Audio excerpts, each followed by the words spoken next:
Now parsnip is fantastic roasted, pureed, it's great fried, and it's also really delicious in a soup. Now when you're preparing your parsnip, make sure that you take the tops off, and we want to take this woody core out.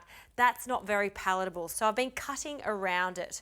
Now I've been preheating the cook for me. We need a good splash of olive oil in there, about a tablespoon. And now for some onion, just one onion that I'll just chop quite roughly, because I just want to get them quite soft, so sweating them, but no colour. If there's colour, that means we're going to get sort of a golden coloured soup, and I don't want that. I want it to be nice, bright and white. So in with our onion, and with a wooden spoon, I'm going to give that a mix straight away, and I'll add a little salt too. Now I'll just give that a really quick stir just to coat all of that onion in the oil. And once it starts to soften, which it is now, I'll add our 500 grams of parsnip. And a little bit more. And again, I'm going to stir this so it's completely coated in the oil and the onions. Okay, this is quite an interesting ingredient to add to the parsnips, but it really works. This is sherry, so it's a fortified wine.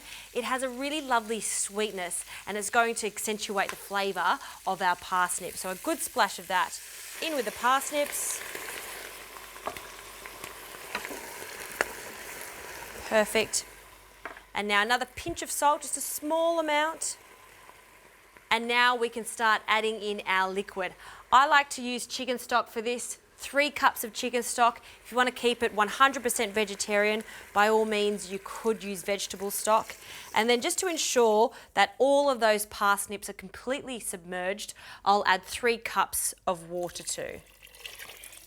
And that's all I'm adding to this soup at this stage. Now there's 2 ways to cook this with the Cook For Me. You can cook it the classic way, which will take about 45 minutes to an hour, or if you're in a rush, you can cook this under pressure, and that's what I'm doing. So the lid can go on, and it's going to take about 30 minutes. So we'll just set it to pressure cooking, and we'll put the timer on for 30 minutes. That's it. Once that's cooked, we're going to go on to the next stage, which is adding lots of cream because it goes perfectly with parsnip.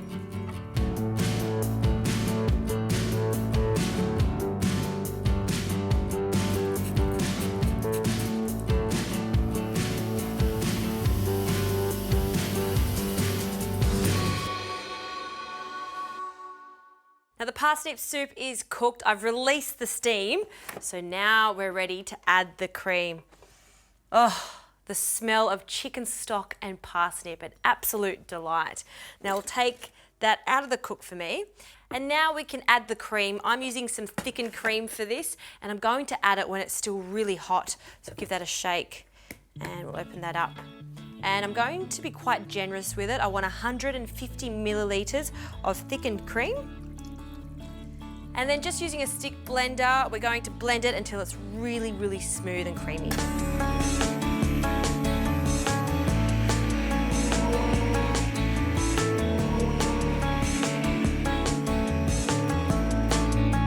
Okay, this is silky smooth now. I just want to add one little thing here, some white pepper.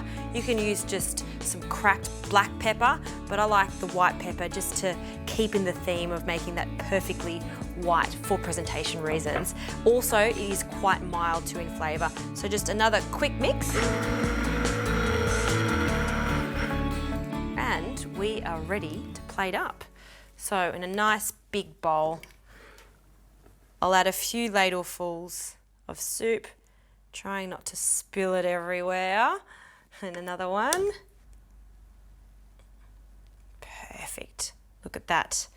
Lovely colour. That's what we're looking for, and that's just delicious as is, but I want to make this look extra special. A nice generous handful of chives. Chives have a nice mild flavour, and I think they go really nicely with the parsnips. And a pinch of salt also, and then just so that white really pops, I like the addition of some olive oil just drizzled around the side. That is a wonderful soup to have in winter when parsnips are at their peak. I'm just going to have a little taste of this soup. Oh, that is such a delightful soup. It's actually quite refreshing because the parsnip does taste quite a lot like parsley. A really lovely soup to have, as is, look, if you like, maybe some char grilled bread on the side, it's up to you.